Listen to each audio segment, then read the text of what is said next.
how do you identify superstars in your district? I know your WOTech team.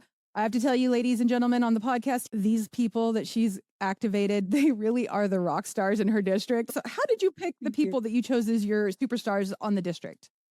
Yeah, the first category is a growth mindset. So we ask that and willing to learn and be vulnerable. The second, we get principal feedback on that. So principals also know their staff. They know who is influential in their buildings. And so getting a list from them and collaborating with them on who would be a good leader in their building to represent our BenQ crew, and allowing them opportunities to really work with the staff within their building. We know that one of the most effective ways for professional development is receiving support from your teacher down the hallway. So how are we creating opportunities for that for our team?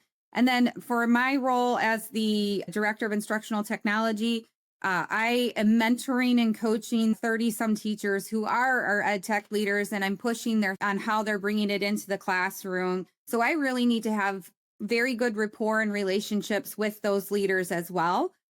Otherwise, they're not going to trust me when I try to nudge them and continue to grow.